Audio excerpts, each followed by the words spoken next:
Guys, Anthony, 4x4 Diesel. Hopefully this will be a really quick, simple video, but you know me, full of information, and I'll just keep going on. I'm going to try and keep it short. This one's to answer the question a lot of people have asked, so what tools do I need to replace the injectors? You know, what special tools do I need? Now, what I've done today is, one job we're working on at the moment, I've only stripped it down, okay? So I've stripped it down, the injectors are out, so I'm going to show you every tool that I've used so far. I haven't put anything away. I'll double check that, but I haven't put anything away. It's all sitting on this table because that's how we roll. It's basically the winter table, right? You know, normally patio heater it is. There's a table underneath. It's handy to sit the tools that you're using on. It's close by. I can move it to wherever I want it. You know, you can have a tool trolley or you can have this. This is adjustable height. Works for me because I've got it up at around about waist height, which works really awesome. And of course in winter, the cold tools, you know, because they're cold, your hands get, and you can't feel anything anymore. So there you go.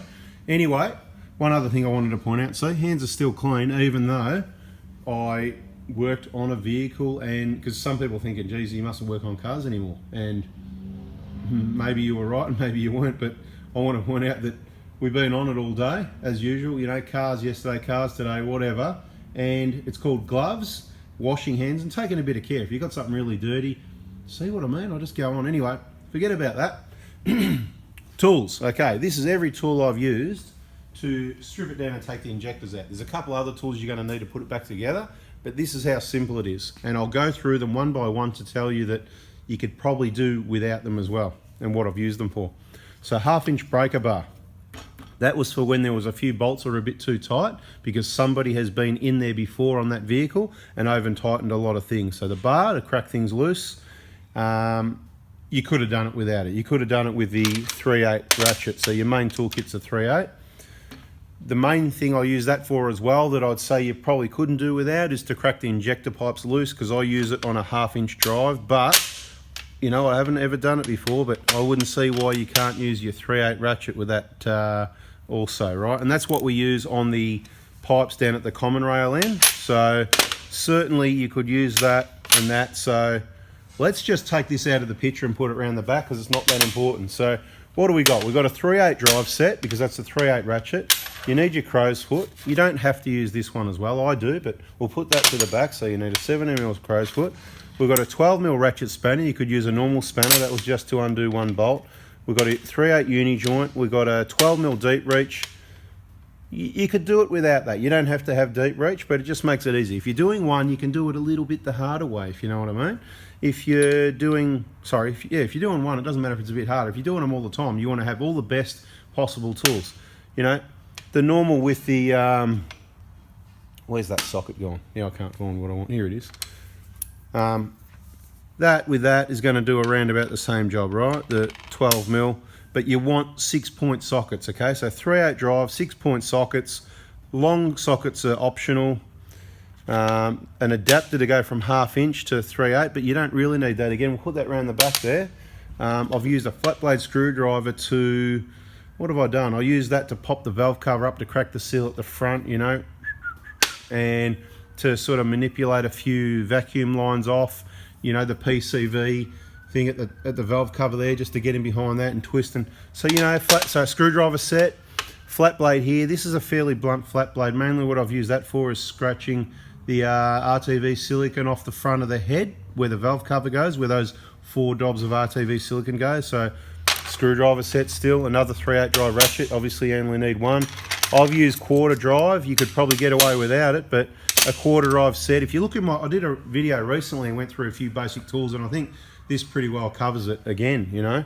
So your 3/8 drive is mainly, you could do without quarter drive here, but they're the quarter drive I use. Quarter drive, the short extension, the longer extension, and both with, I've got 10mm. This is a Sid Chrome, and that's a snap-on one. Doesn't matter, just different lengths. Saves me swapping sockets. I just grab this one, grab that one. There's your 3/8 again with a 10mm. So it's all so far 10 and 12mm. Everything's 10, 12mm and screwdrivers. How simple is that? We've used the impact driver. Of course, that, I'll show you what that was for. There is one thing I put away actually, because I have done a quick clean on the injector ports, and we supply this dowel in the kit, right? And see there's a, I didn't invent this, I've got to tell you. Dylan got the credit for this one. Not that we all can't think of it, but mate, he did it and said it first, right? And I thought, we sort of had a chuckle. It was a bit of a joke, you know, to put this on there and go, you know what I mean? Like, obviously you're going to have it in the port and be pushing so it stays there, but with your rag over there, you know, you got to watch those videos. So anyway, the deal was that 8mm there, right, is what I normally put in tech screws in, right? So that's all that was for. So I put the dowel away, so I was wrong. The driver for that here was the 3/8 driver in the, as we speed things up, get it out with that. So you don't need an impact driver, of course, you don't need that. You can do it all with the 3/8 drive set. You don't need that. So look, we're going to put these things over there. You don't really need that. This you kind of need. You do need to clean the forks properly. Little flat blade for opening up some clips and clamps. So again, screwdriver set. This comes in handy, but you could live without it as well. So a little pick set, 10 or 20 bucks, something from Super Cheap Auto to open up clamps and undo zip ties and things. But that comes in handy. I use that, but you don't have to have one of those. What did I use the multi-grips for?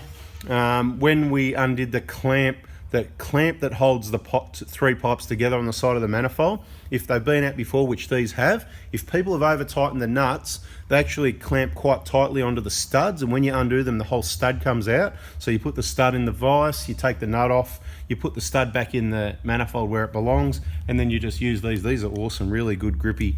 I've showed these in the video the other day. I think made in USA quality. They're really grippy. Grab that and just give it a little crank so that stays tight, so that doesn't come out again. Stanley knife for cutting rags into strips, right? So, you know, Stanley knife's basic tools. All you got left over here, nothing. So you got the breaker bar, the crow's foot, the adapter, the Stanley knife, the 8mm. You could live without that. This wasn't really anything to do with it. You could not use those and put Loctite in there instead. You get away without that. So you don't need an impact driver. Put that over that side. I said you don't really need a quarter drive, so we'll put that as a maybe. So, and essentially, what do you need? You need a 3/8 drive set.